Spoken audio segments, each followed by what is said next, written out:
This is Wildcat Country.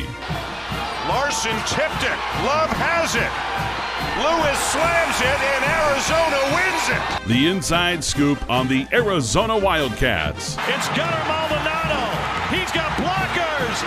Touchdown, Arizona. Ladies and gentlemen, it's time to bear down.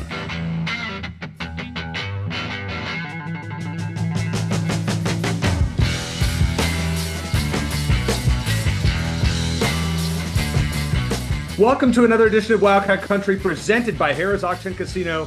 Eric Cohen and Shane Dale. And yeah, I mean, we're not thrilled about what we saw on Saturday night. I don't think anybody who's an Arizona fan is. But we will break it down. We will talk about it. We will analyze it. And we will see what's going forward. Our guy Barrett Baker going to join us in the second and third segments to make some picks as well. So let's see what he, Shane, and I think for BYU. But let's start, Shane. I mean, it was what it was. Can you at least give us some good news with Shane's standouts? Can we just start there? Oh, sure. You know, there's always some good standouts, and I'll start with we'll start with football, and hopefully that'll be my one and only voice crack for the entire show. Let's start with Quali Conley, who's continuing to shoulder a big load for Arizona, and likely will continue to have to, based on what we've learned. Had 136 yards on 21 touches, and Arizona's only touchdown of the game. He's been outstanding, filling in full-time now for Krosky Merritt, who may not be back at all. Who knows?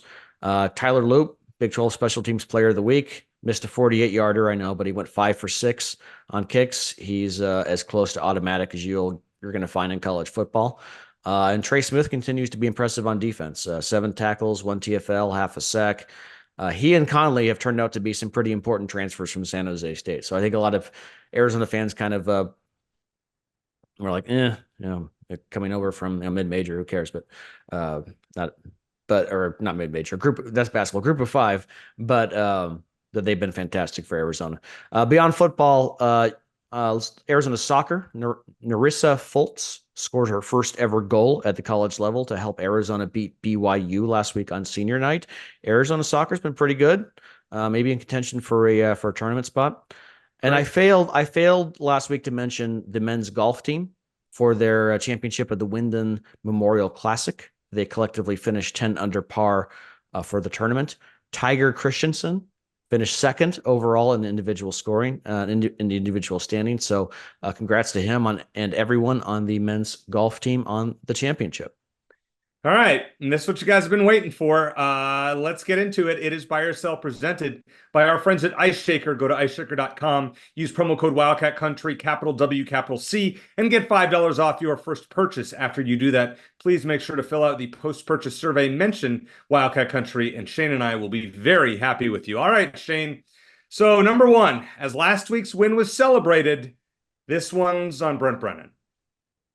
Can I have you start on this one? Because I'm curious to see what you think first before I get into my comments. Here's the problem. When coach comes out and says, our guys are running the wrong routes and they consistently, that's the coaching error.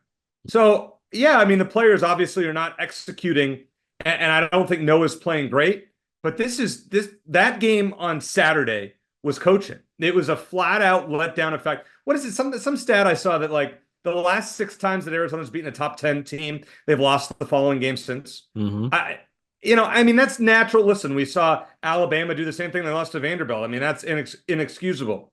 With that said, this one's on Brent Brennan. You are a better team than Texas Tech. Arizona, the stats back it up that Arizona outplayed Texas Tech. When you get in the red zone 7 times and only score 1 touchdown, coaching obviously not doing something right. So, I'm going to say this one's on Brent. All right. The only thing I'm going to pin on the coaching staff for this game, and I guess Atkins specifically, since he's calling the plays now, the play calls in the short yardage situations. Arizona had 2nd and 1s, 3rd and 1s, 4th and 1s. They didn't convert. And you could almost sense that they're going to get stuff behind the line on a running play, that it was coming before each play. It was too predictable in those short yardage situations. You have to keep the chains moving. Arizona's 3rd to last in the Big 12 on 3rd down conversions, just 31.7% for the year. They had 5 plays in this game where they had needed 1 yard to get a first down, and they got it 1 time. And then they scored on the next play with Conley's touchdown. They've only scored a touchdown on half of their red zone possessions this year, so that has to change. But Brent Brennan didn't make T-Mac fumble at the end of the game. And Arizona still had a chance to win. They were 20 yards away from Tyler Loop's field goal range at that point. Noah Fifita made some bad decisions. Defense was pretty dang good. You consider Texas Tech came in as one of the best offenses in the Big 12, and they're dealing with multiple injuries in the secondary. So I think some of the play calling, I think that's still an issue, even with the change from Babers to Atkins. But I don't know how much, when guys don't execute on the field, I mean, McMillan hardly ever fumbled. No one expected that to happen, and they'd have the ball at the 45-yard line, over a minute left. They, a couple more completions, they're in field goal range, and Luke probably kicks the game winner. So there were some unforced errors that I don't have anything to do with the coaches. It's a game Arizona should have won. The defense was good. Something's not clicking in offense, and I don't think that Brennan deserves all of the blame, or maybe not even much of the blame for that, even though I can hear Arizona fans listening and watching this right now just screaming that I'm completely wrong about that. Do I still think Brent Brennan was the right guy for the job? Yeah. But was that loss on coaching? Probably. We can agree to disagree with that one. All right. With that said, which moment do you think was the most crucial that contributed towards Arizona's loss? Was it the fourth down stop in the first half in the red zone? Was it Tyler Loop's missed 48-yard field goal, or was it the fumble by T-Mac? I'm not going to blame Tyler Loop for missing 1 out of 6 kicks, including an almost 50-yarder. I mean, he's fantastic. So no, I'm not going to blame him for that. Yes, it would have changed the dynamic of the game in the last few minutes, but I'm not going to fault the guy for missing one long kick. T-Mac's fumble obviously was massive, and it ended the game effectively. But I think Arizona wouldn't have been in that situation if they had converted more. If they had converted more of those short area situations and turned them into touchdowns. And against a team like Texas Tech, which does not have a good defense, you really don't have that excuse. I think we let it slide against Utah because Utah is the great defense. They're playing at home. Even a field goal against them is big. Texas Tech, you got to punch those in. I feel like we've gotten back to the place like where, in 2019, 2020, and even 21, where we're just watching and thinking, okay, how is Arizona going to screw this up? They're inside the 10, first and goal. They're going to find a creative way not to score. And I feel like we're sort of getting back there now. But I think not being able to convert any short yardage situations, whether it was the lack of creativity or just the offensive line not getting to push, that to me was the biggest theme for the game and the biggest reason they lost. I think I'm not going to blame him, but I think the Loop field goal was huge. He had a great game. Sure. But yeah, that would have put Arizona up 4. Yeah. And T-Mac's fumble was brutal, but there's no guarantee that Arizona scores on that possession anyways. Yeah. That Loop field goal puts Arizona up. Now, I'm not saying they guaranteed win the game. Texas Tech could have gone right down and scored a touch. I'm just saying the momentum, the air kind of came out of the stadium there. I don't disagree with you, and they would have gone up by 4, and Texas Tech would have needed a touchdown. So no, I agree with you. I'm just saying that it's difficult for me to get on the kid's case when he connects on 5 out of 6 kicks. All right, fair enough. All right, what's wrong with the offense, Shane? Don't think there's a simple answer. I think it's a combination of things. Noah Fifita hasn't been as decisive as he was last year. He's made some bad decisions, just flat out bad decisions. He made some great ones too and some great throws, but he's still keying too much on Tataroa McMillan. And maybe he feels like he has to because no one else is stepping up. They're still 5 games, almost halfway into the season, does not seem to be a bona fide second option in the passing game. It's T-Mac, or it's a check down to Quali Conley, or Kean Burnett's emerged, which is great. But they have not had a number 2 wide receiver, and I don't know if that's because the cause of effect. Are they not catching more passes because Fafita's keying in on T-Mac too much, or is Fafita's keying in on T-Mac because they receivers aren't playing well, they're running the wrong routes, whatever. I think the offensive line is getting there, not as strong and consistent a unit as they were last year. But I think the biggest of all things is Fifita. Got all the talent in the world. I just don't know if his development's coming along like it should. And I think the change in coaches probably has something to do with that. He still has the ability to make some great throws. Like we said, against Utah, he made 3 fantastic throws on a single drive. He just doesn't seem like quite the same guy as he was last year. I think a lot of times for a guy as young as Fifita, that comes down to coaching. I'm not at practice. I'm not at the film session, so it's hard to say. And of course, they lost a lot of talent. Jacob Cowing was a big loss. Tanner McLaughlin was a big loss. But if there's one thing I think you really could be critical of the coaching staff on, maybe it's Fifita's lack of development from year 1 to year 2. Yeah, he just doesn't look the same. I mean, that's it. This is a guy that, and the offensive line hasn't been ideal. I thought Quali Conley played great the other Oh day. yeah. He was probably the best player that I thought Arizona had. As far as their performance, T-Mac played well. That fumble kind of stands out there, but Noah made throws that you're just like, what are you doing? I mean, there was an Yeah. interception right in front of my seats in the end zone where he threw into double coverage to T-Mac. T-Mac got pushed out of bounds. And the guy made a nice catch. Like, just inexcusable play. But I also don't think the play calling has been great. And Arizona, I mean, the fact is they have not scored more than 23 points since their first game. And that Yeah. is a significant problem. Yeah. I mean, this is a Wildcat offense that was humming last year, and they better figure something out. Because the longer this goes along, the more I start to think, well, yeah, this is play calling. Not that I think Jed was a phenomenal play caller, but Noah their synergy was a lot better than what I've seen now.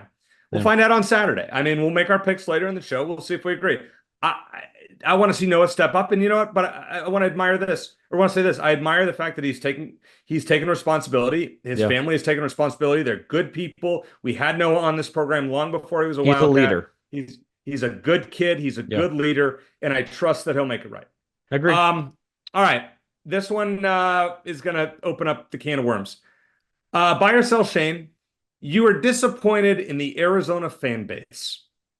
No, I'm not disappointed. I'm just annoyed. And it's not, it's not just Arizona's fan base. Let's be honest about it. Every single college football fan base overreacts to every single win and loss. At least a good chunk of them do, and the more outspoken ones on social media do. And then you mentioned Brian Peterson and Daisy Desert Swarm, his stat that this was the 6th straight game that Arizona lost after beating a top 10 team. As far as I know, Brent Brennan has been the head coach for just one of those 6 games. I think there are still some Arizona fans out there, whether they admit it or not, who thought Arizona was about to become a perennial CFP contender. Even with the coaching change, Brennan was able to retain so many top guys from last year. And so, we're going to win the Big 12, go on to the CFP, and it's going to be like that from now on. Here's the reality. There is a pecking order in college football, and like it or not, Arizona is not at the top of that order. Either Arizona can have a head coach who will go at least 500 every year, have a top 10 finish maybe once or twice a decade, which is what we got with Dick Tomey, or they can have a head coach who leads them to greatness and then leaves for greener pastures, which is what Larry Smith and Jed Fish did. I still think Brent Brennan will do well at Arizona, and he can put up the kind of numbers season by season that Dick Tomey did. And, fans can keep yelling at me about that as much as they want. Time will tell on that one, okay?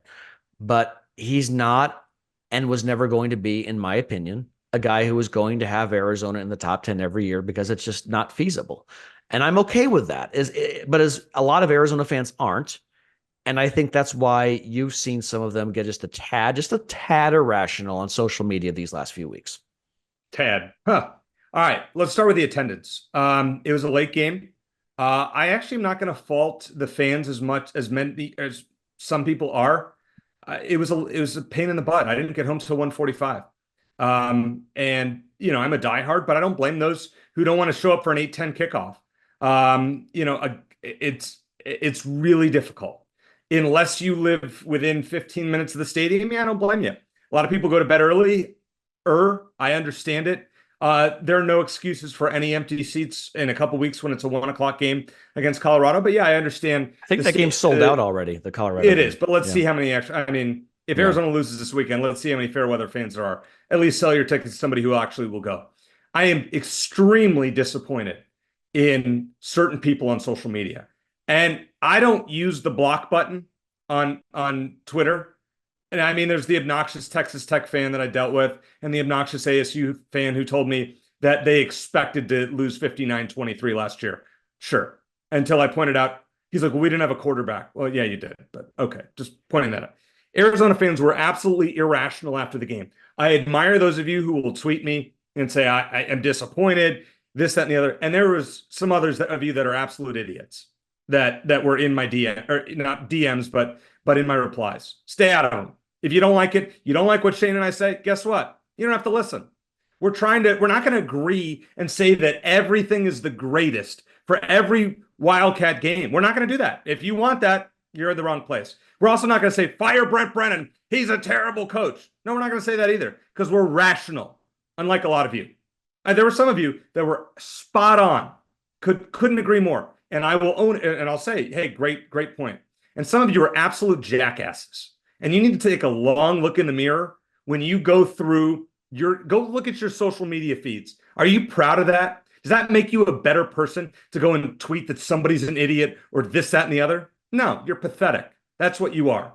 We are Wildcats. We need to stand behind our team. Yeah, were our expectations too high? Yeah, they probably were. Were Shane and I part of that? Yeah, we probably were. At least I was. Thought this was a 9-win team. They're not a 9-win team. There may be a 7-win team. There may be a 6-win team. It was hard to replace everything that was lost last year. But some of you are absolutely ridiculous with some of the takes that you have on there and the rudeness and calling people idiots, including Shane and me. Go get a life. Eric, do you need a couple more minutes to tell us how you really feel?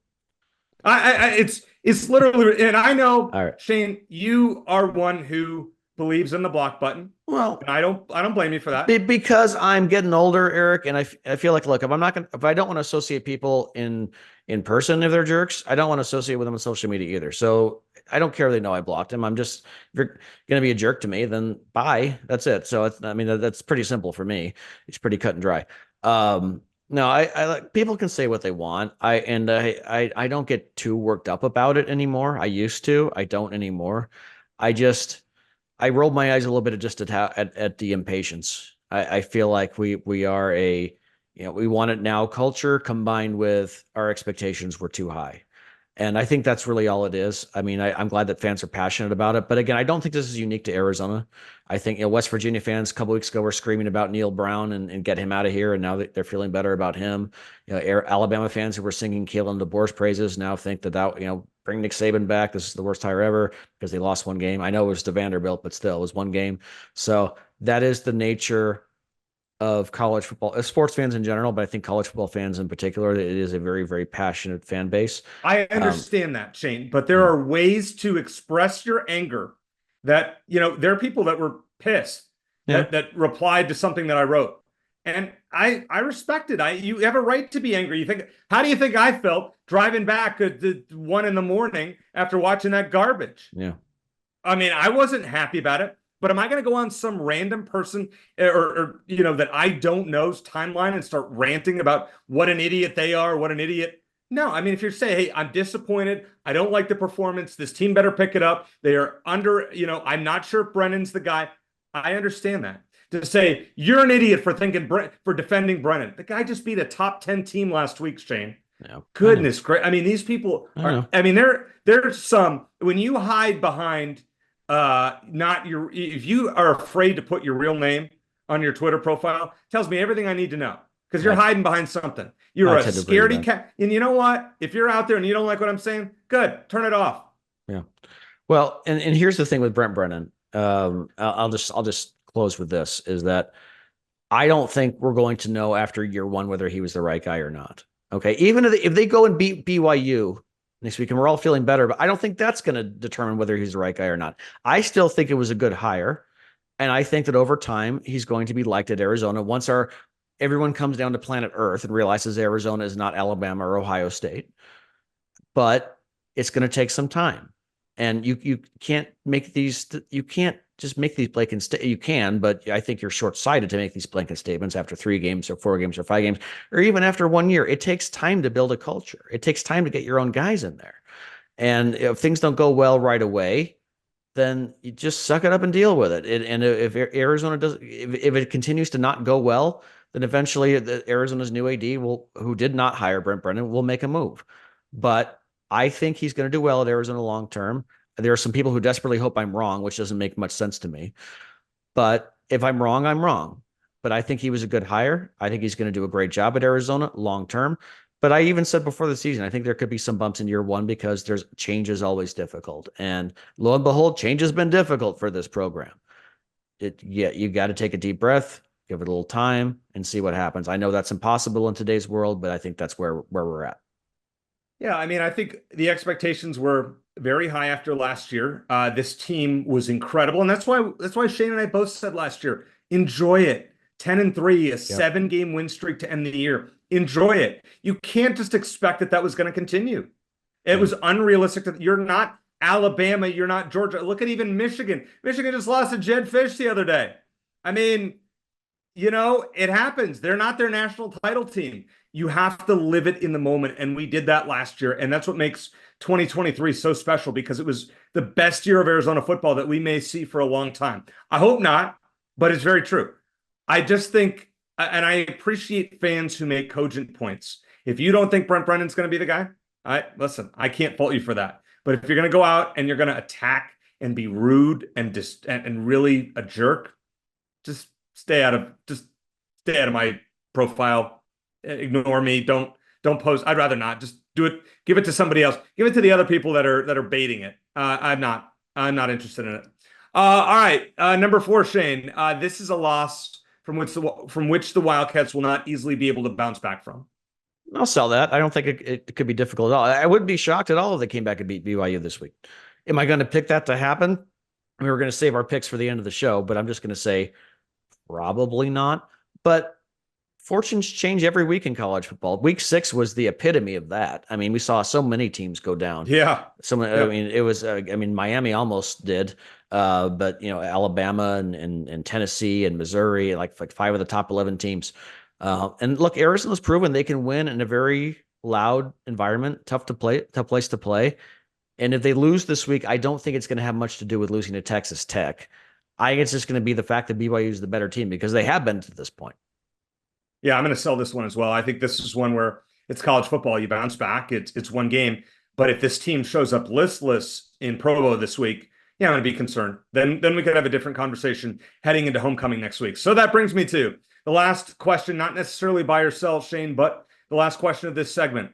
After October, what is a record that you would be satisfied with to say we're on pace for what we thought Arizona would be? There will be 8 games total. There's 3 more games. Arizona's 3-2. What is an appropriate record for the Wildcats to have with 2 home games and a winnable road game at BYU? Well, I think realistically, winning 2 out of the next 3 would make most people feel at least okay, and I think that's possible. You got at BYU, you got a home against Colorado, and then at home against West Virginia after that. 2 out of 3 is possible, but then who knows? I think being 5-3 overall and 3-2 in the Big 12 heading into November with a coaching change would be a heck of an accomplishment. But that's just my opinion. I think winning 2 of the next 3 would be great. If it's 1 of the next 3, so be it. I had them winning 8 games before the season started. I don't think that's realistic at this point. What would you lower their, as of today? What is it? What would you put it at? 6 or 7. There's no. We talked last week about Houston being the only gimme, but we saw Houston dismantle TCU, so who knows anymore? Like you said, you said last week, Eric, and I agree. There's going to be some games the rest of the way that we think Arizona should win, and they don't, and vice versa. Well, we've gotten both already, and so I wouldn't be shocked. I would be shocked if Arizona won and beat BYU on the road and lost at home to Colorado. It's the Big 12. There's a lot of parity. College football doesn't make much sense, but I think 2 out of 3 in the next 3 weeks going into November would be an ideal scenario for sure. I think 2 out of 3 is imperative at this point. I don't think there's any ifs, ands, or buts. You must win 2 out of 3. Well, for what? You must. I mean, are you still thinking Big 12 championship? No. That team that I've seen that I saw last week is not anywhere near the Big 12 champion right now. Iowa State is the best team in the conference. I'm not sure who the second best team is. Maybe it's BYU. I'll answer that after this weekend. I haven't gotten a chance to watch them. I think Iowa State, from what I've seen, is great. I mean, Kansas is a total flop. They're 1-5. They've blown 5 fourth quarter leads this year, including ASU.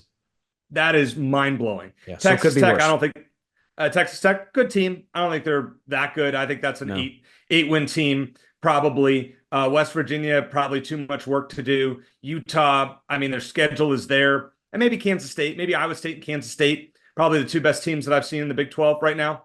BYU probably 3rd, Utah 4th, somewhere in that ballpark. But these will be in flux. With that said, Colorado is a very winnable game. West Virginia is a very winnable game. And I think this weekend is a winnable game. Then you look at November 2nd at UCF. They've been dreadful in the last 2 weeks, losing at home to Colorado and at a bad Florida team. That's on the table. Houston has been brutal this year with the exception of that win at TCU. TCU has been, okay, and then they go and get smoked by a terrible Houston team. And then ASU, I don't think is as good as their 4-1 record, though they're better than I expected.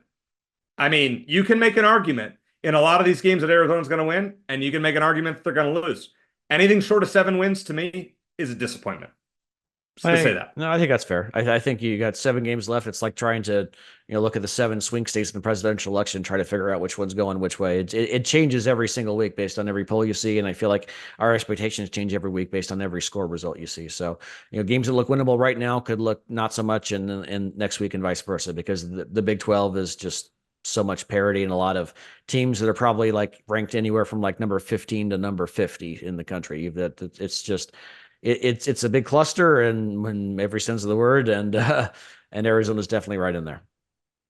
So Wildcat Country is very proud to be sponsored by Harrah's Auction Casino, which is the only Valley casino with Caesars Rewards, the player's card that pays for Vegas and more. In fact, the reward credits you earn with Caesars Rewards can be redeemed for hotel stays, dining, and more at 50 destinations across the country, including Las Vegas, Lake Tahoe, New Orleans, and dozens of others. Sign up, play, and earn Caesars Rewards only at Harrah's Auction Casino. One card, 50 destinations to enjoy your perks. Saw our buddy Mike Kintner at the game on Saturday. We are gonna, just very glad to be working with them. Don't forget, take a look at, if you're a music fan of the group Midland, who I guess their lead singers went to U of A.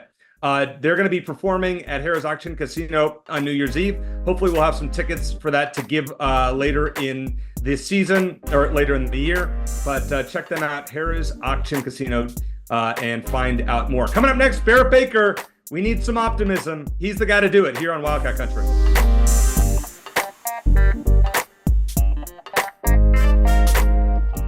When you're on the golf course and it's 100 degrees outside, what's great? The ice shaker, which keeps your water cold. You heard the man. Get your custom Arizona Wildcats ice shaker now at iceshaker.com. Shane, it is a perfect football week to discuss what happened against Texas Tech with our guy, Barrett Baker, former special teams captain and from the Tucson Fire Department. Barrett, I'm going to start with this. And Shane and I talked about this earlier. When a coach comes out and says people ran the wrong routes, everybody was running the wrong routes all the time, how is that acceptable? Like, what is going on among the coaching staff and what needs to change? Well, I think this is a case where Coach Brennan's transparency is probably biting him with some of the fan base, because I think that if you broke down the film from 132 college programs on a Sunday after their game, you would find that in every single program. So in his openness and willingness to basically say that, we are working to identify some of the things that are holding us back, instead of just saying we've got to continue to work on execution, right? Because generally speaking, we don't like it when coaches give us coach speak. So now when he brings in the truth and says at the end of the day that we're running the wrong routes, then it looks like the staff is incompetent. And I think the challenge with this is that you have to put context to it. And when you have receivers that can run choice routes based off identifying coverage and they're picking the wrong route, it could be as simple as that. So it's not the fact that they maybe just don't understand the playbook or that they, are just overwhelmed by it, but they're just not doing what they're supposed to do 100% of the time.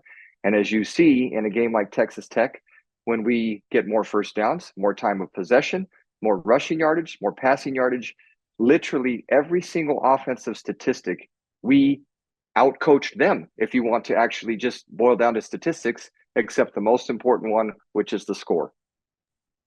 Hey, Barrett, going back to the game as a whole, tell me one thing that you really liked that you saw at Arizona Stadium on Saturday night, and maybe just narrow it down to one thing, or even maybe a couple things that you just didn't. Your biggest concerns, maybe. Yeah, I mean, I think when you're down 18-3 in the second half, and there's no reason for the crowd to be cheering at that point in time, and then to just fight and continue to fight. And it wasn't with explosive plays per se. It was chipping away. It was a defense coming out, getting a few turnovers that can obviously help dramatically. It was the offense finally putting together some drives, and I wouldn't say finishing them in all circumstances, but finally getting something across the goal line.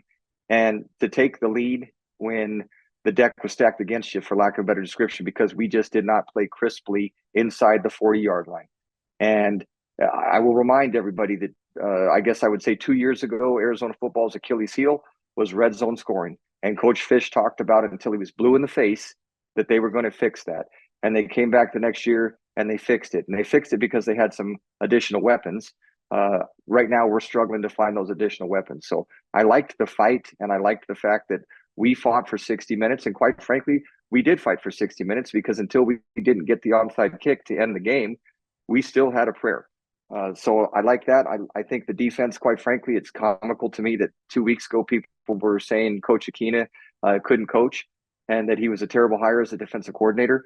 And I think that you're seeing now between Coach Aquina and Coach Gonzalez and Viney and Arcee and Coach S up front, they know what they're doing, and they're going to keep us in these games and give us a shot.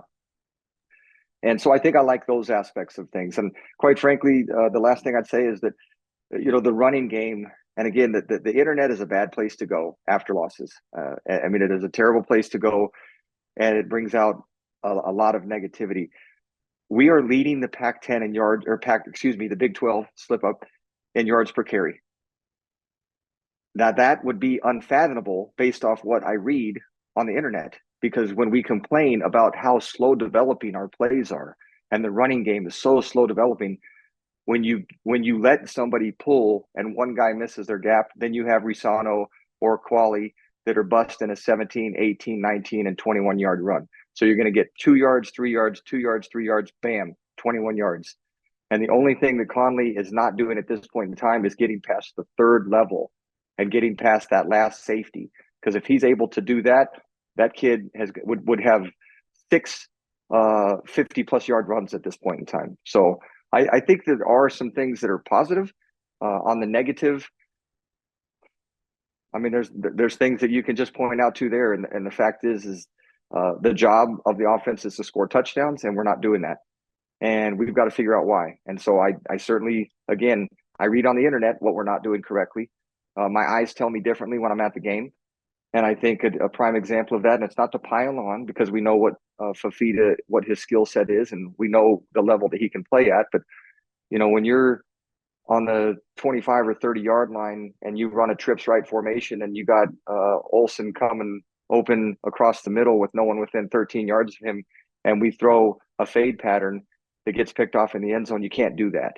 And so I think just that inconsistency with throwing on time to open receivers is just holding back the offense a little bit.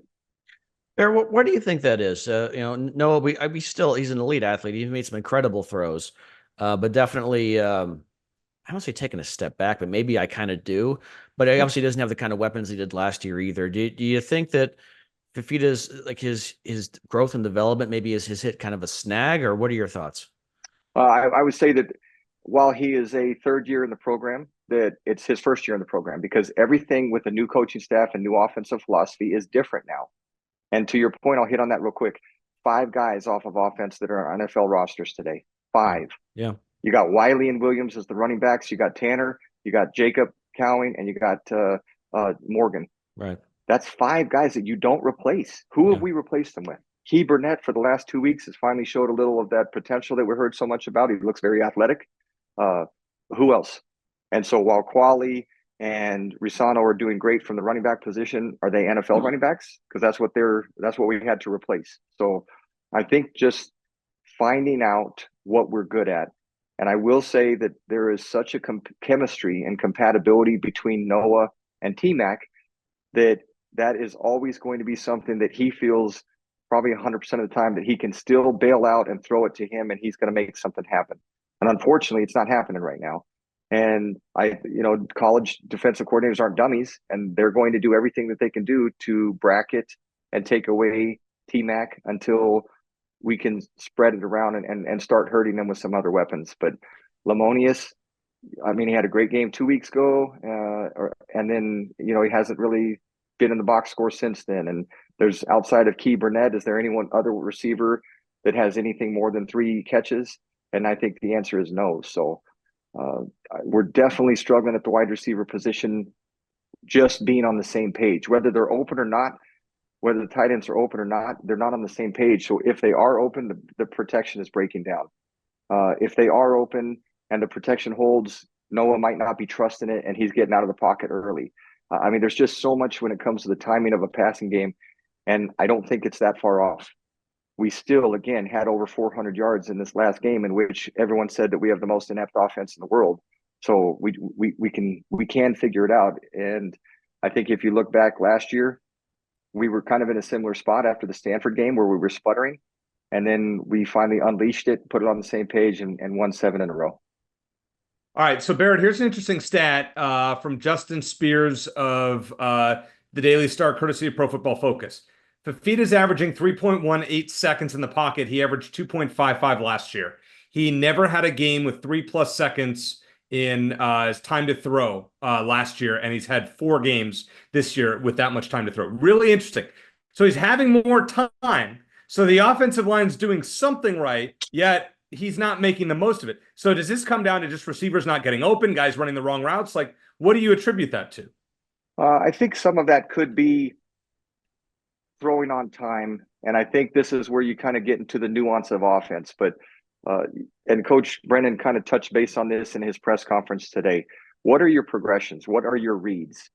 And those reads, I guess what I would say as a compliment to Coach Fish is that is an efficient offense, that if your first read is covered, your second read, boom, and you rarely get to the third read, but that ball has to be out of your hands.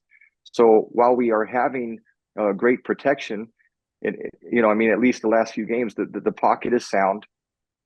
Are the routes developing within that same amount of time? And so I'm going a little long with this answer, but 2 weeks ago against Utah, when Key Burnett catches the touchdown that seals the deal for us, that is a trips left formation. You got Key as the tight end on the right, and the running back runs a swing pass into the flat. On the right side, Key runs a flag route, which is initially covered. And on the backside, you had a curl route, a drag route, and another drag route. The only guy that was open was the 15-yard drag route. But when he came open, Fafita had moved out of the pocket. So that's what I'm saying. I guess the complexity of offense is the only reason that Key ended up scoring that touchdown is because when Fafita scrambled, he hit him on a secondary move. So I think that's the challenge right now, is when things are becoming open, is the pocket there? Is Noah trusting it? And secondly, what is his read? So speaking about the play earlier, and I think Brennan hit on this, if Olsen is that open in the slot and Noah's eyes are not going there within the first 2 reads, then something's wrong. And that's where Coach Lyle is the quarterback's coach, Coach Babers, Coach Atkins, they all have to get on the same page with Noah and say 1, 2, 3, and that's it. And after 3, you got to be moving. All right. So how does a loss like this to Texas Tech affect a team's psychology? Is this team toast going into BYU, or do you think, okay, we put that aside, we're playing a ranked team, we've already won in the state of Utah this year, let's do it? I'd say the latter of the two. And I would just remind everybody that watches this, the last 3 games were 1-2, which a lot of people would have forecasted us to be 1-2 in that stretch of games. But who we beat and who we lost to is a little bit different. Their combined record is 13-3. So we are 1-2 against 3 teams that are 13-3. And we're close. Outside of the Kansas State game, which we had a horrible second half, we're not that far off. And so I think that there is absolutely a belief in that locker room that, you're really frustrated about the outcome, and you'd rather play this game on Tuesday than have to wait until Saturday in Provo to try to get that taste out of your mouth. When you're a competitor, and I mean, is there anyone that can doubt the fact that Noah Fafita can go up to a press conference after you just lost a heartbreaking game and say, this one's on me, that I gotta quit making the mistakes? He owns it. And, Tetero McMillan, some people, don't like his body language right now on the field. It's not great, but I think it's not coming from a bad spot. He wants to win. And so, when he fumbles, when the game is on the line, you can't wait to get back out on the field again and see if you can remedy that. All right, Barrett, you did such a great job talking to Brent Brennan when he was initially hired. That news actually broke when we were talking to you back in January, and you I know you know him and sing his praises, and now, of course, a couple losses. Everyone's questioning, not everyone, but a lot of people, is it the right hire? And he's screwing everything up. You know how the internet is. Tell us why Wildcat fans should be patient, assuming that you believe this, and I'm guessing you do. should be patient and continue to believe that Brent Brennan is the right guy. All right. I think I have to just go back to the fact that, again, we're not winning pretty. And so that's always going to be frustrating, because at the end of the day, we want pretty wins. What have we seen that would say we're poorly coached? Penalties were a problem for the first 2 or 3 games. Have they been a problem the last 2 games? No, they've been addressed. People didn't like the offensive play calling. What did he do? He made a change, correct? And instead of having Babers call the plays, he went to Atkins. He is fixing things every single week. And so, believe me, every single team meeting right now, they are trying to figure out how to get wins, how to become more efficient on offense, how to continue to shore up the defense. He didn't come here and say, "Oh, I made it. Look, I made it." Every single thing is about getting better. So shame on us as fans if we bail on a guy after 5 games in which we're 3-2, and 2 of our losses are to, again, Kansas State as well as Texas Tech. They're 10-2. So are we delusional when it comes to that sort of thing? Secondly, and if you want to truly get crazy about this, the cupboard, is it full or is it empty, or is it between the two? Because we can sit here and complain about the wide receivers and the fact that we only have T-Mac, but when did Coach Brennan get here? Has he had a chance to put his stamp on the program? The answer to that is no. And so I think that there has to be some tempering of expectations when it comes to the fact that, yes, this is what we had, this is what we are, the terminology, all of those things, there's a little bit of a learning curve there. But I've seen nothing. And this is what is, I'm sorry, I'm going to get personal here. It's just so irritating to go on the internet and say, well, we don't run crossing patterns. Yes, we do. If you're saying that, you're not watching the film, right? You're not actually looking at things. Third down and in the third quarter, Tetaroa runs a crossing pattern. And what do you know? Noah he leads him by 1 yard too many, and he puts one hand out and it goes incomplete. But there are those things. The long handoffs. Okay, again, when we're busting the 21-yard runs, are you still upset that the handoff is taking that long to develop? I'm not. The lays. I'm reading controversial things about our coach wearing lays and the fact that he claps a lot.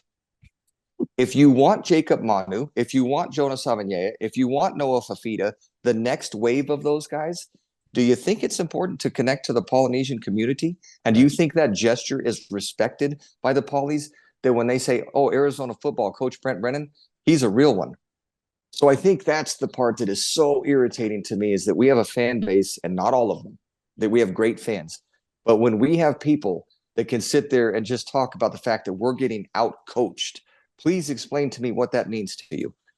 Am I frustrated that when we go with our heavy package and that we are not blowing guys off the line of scrimmage, is that out-coaching?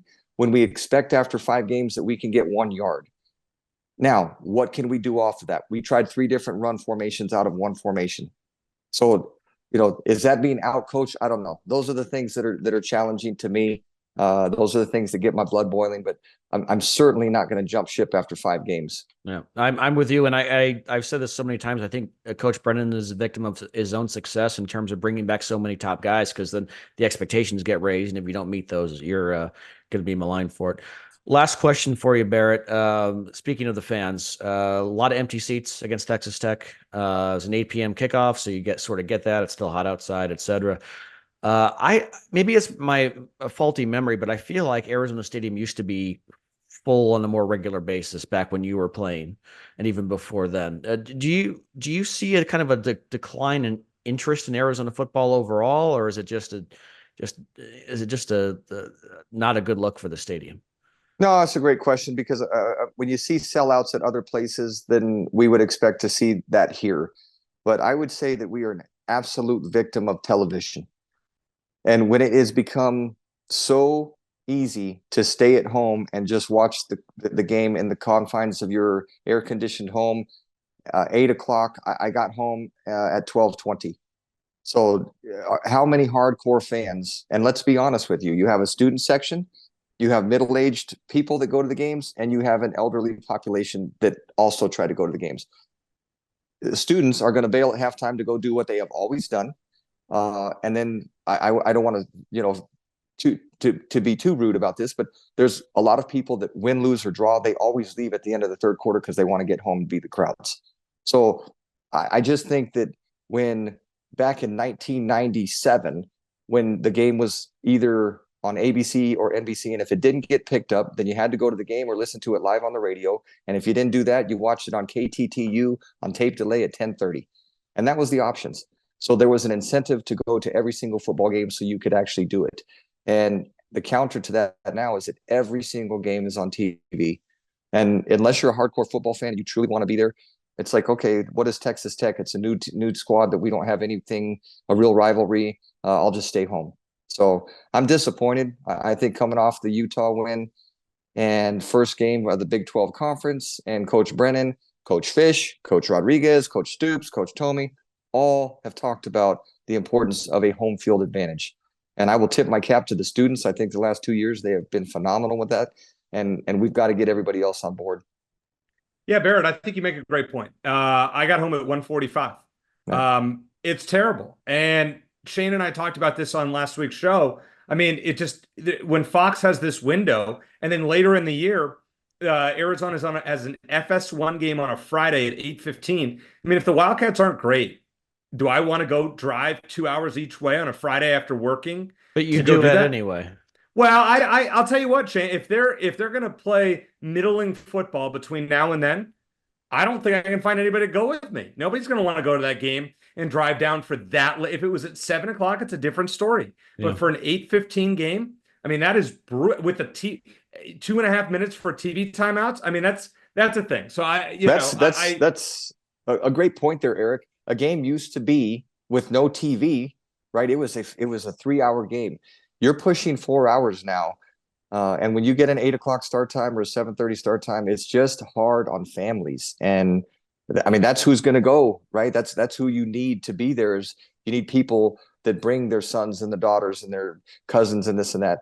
And when you are just stacking the decks against us, and now winning cures a lot, but does it? I mean, we just came off a huge victory.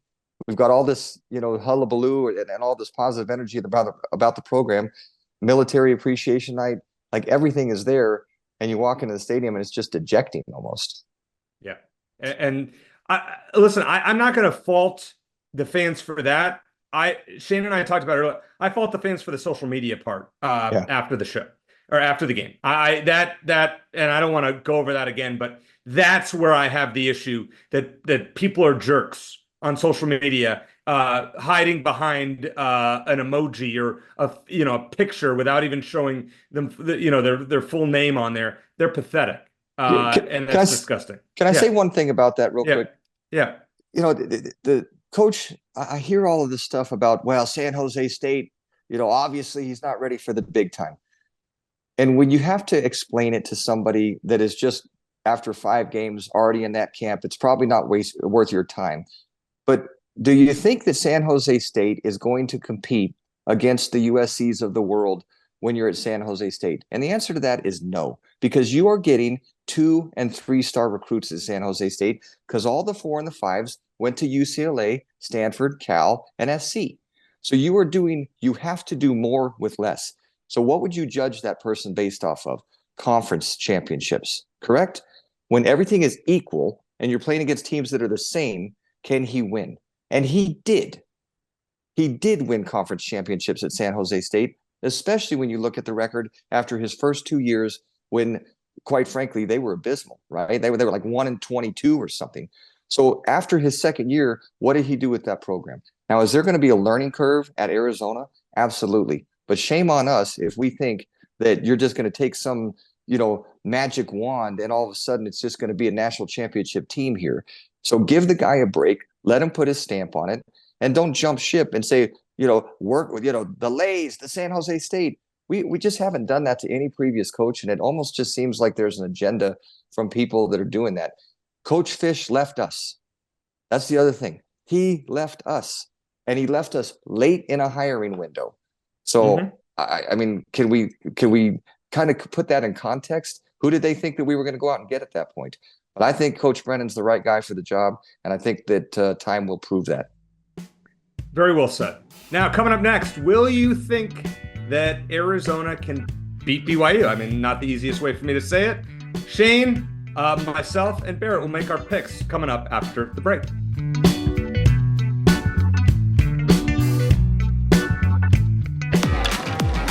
Discover more Play for All at Harrah's Auction Casino. Hi, folks. Here are your drinks. Where having fun means racking up reward credits with the Caesars Rewards loyalty program that can be redeemed for food, free play, hotel stays, and more. Not only here in the city of Maricopa, but also at more than 50 Caesars properties coast to coast. From Harrah's Las Vegas to Caesars Palace in Atlantic City. What are you waiting for? Play for All at Harrah's Auction Casino, the official sponsor of Play.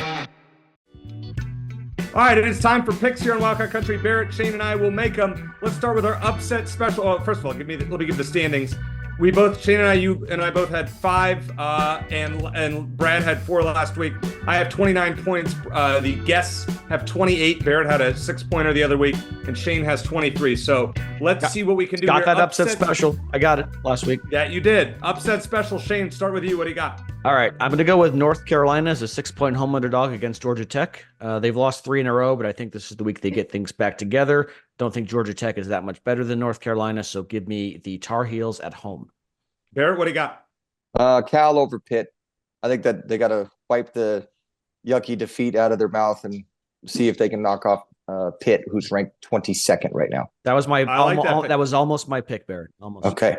I can't believe I'm doing this one. I'm picking UCLA plus 5.5 against Minnesota. I don't think Minnesota's that good. UCLA stinks, but if they don't win this game, they're not going to win a game all year. Maybe until the last game of the year against Fresno State. Yeah. Their schedule is ugly. All right. Texas, 14.5-point favorite. Number 1 Texas against Oklahoma in the Red River rivalry. I think the Longhorns win big and cover. What about you, Barrett? I mean, they don't have a lot of chinks in the armor right now. So I just until they show any vulnerability, I wouldn't think that it's wise to choose against them. So I'll go with Texas and the points on that one. Shane.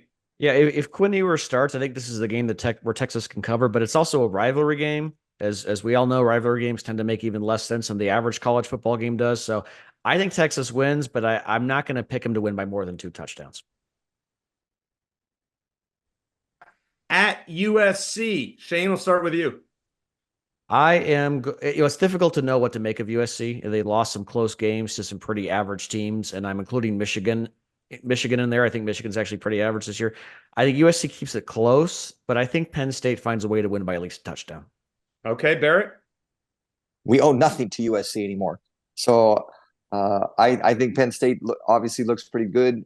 It's a long way to go across the country, but I still think that they are better, and I probably think that they're going to win by about 11.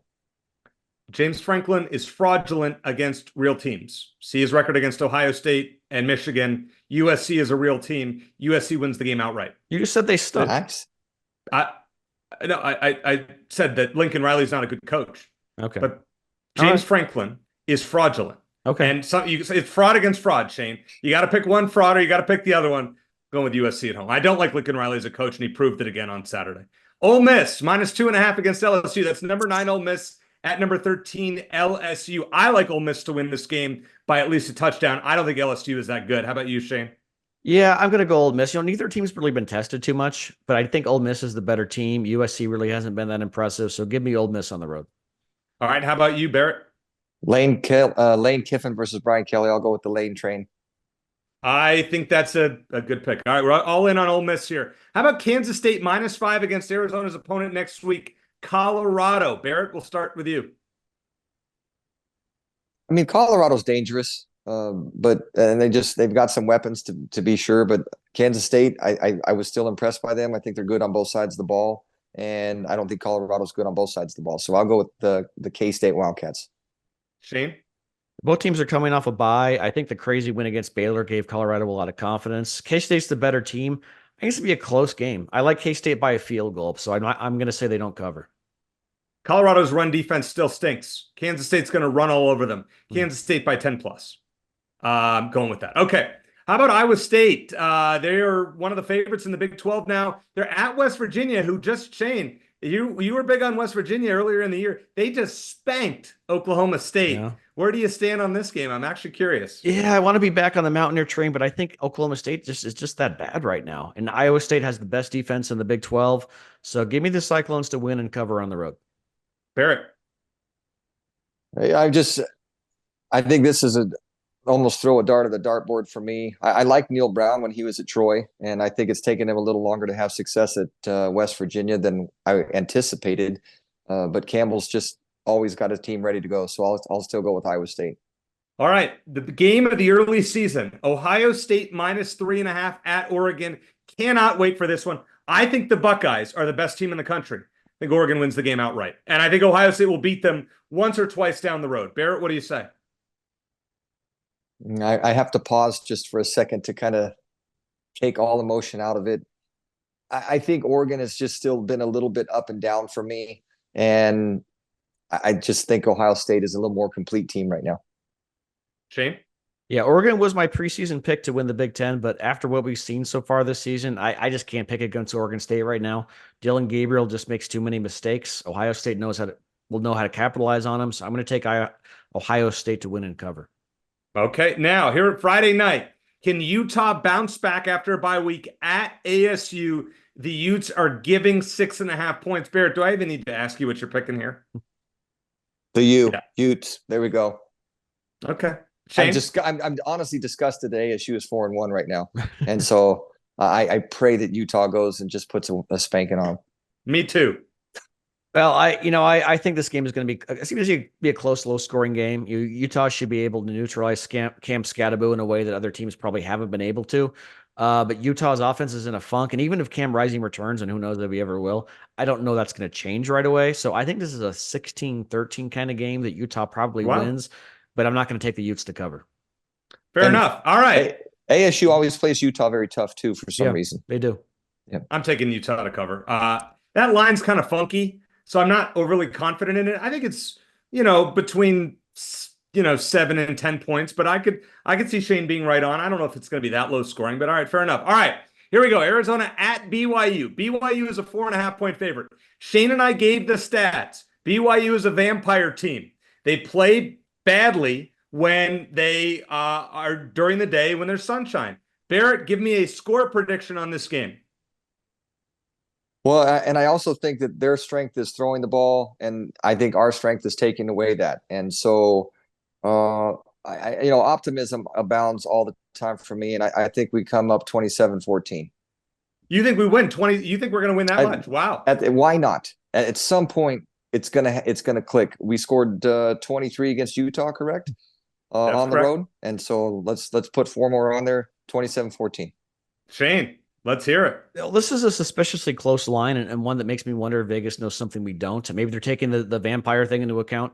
But BYU has some impressive wins. They have the number 1 strength of record at the moment, according to ESPN. They don't have a lot of individual standouts statistically. They're actually one of the worst teams in the Big 12 in yards per game and third down conversions. But they don't make a lot of mistakes. They have a very good defense. Jake Retzlaff is one of the better passers in the conference. And statistically, BYU is actually kind of similar to Utah, so this might actually be kind of a decent matchup for Arizona. And I wouldn't be shocked if Arizona found a way to win. But I learned my lesson. The first time I take Arizona with the points, they bite me, so I can't do it again. And when you consider that Arizona hasn't scored more than 23 points in the game since week 1, I can't pick them to go on the road and outscore an undefeated team. So I'm going to go BYU 23, Arizona 16. Okay, fair enough. There's something that you mentioned, Shane, about the line, it being fishy and all that maybe the odds makers know something. I would say BYU, based on what they've done, should be about a 7-point favorite. I just think Brent Brennan's going to have the guys ready to play this week, and I'm not sure BYU is ready for a top 25 caliber Arizona team. I think this game will be close, but give me Arizona 24, BYU 21. And I'm not trying to have this as a homer pick, but I just have a strong feeling about this game that BYU, even coming off a bye, not going to go so well for the Cougars. I mean, and I have a good buddy who's a BYU fan, and I would love to talk smack to him. But something about this, the fact that the game is during the day, gives me hope that Arizona's going to get this done. Gus Johnson and Joel Klatt on the call. Arizona getting some great recognition on Fox this week at a normal time, actually the next 2 weeks, which is awesome. So thank God for that. Barrett, always glad to have you on. Thanks for the analysis. Great to catch up with you. For Shane Dale and Barrett Baker, I'm Eric Cohen. Thanks for listening. And as always, bear down.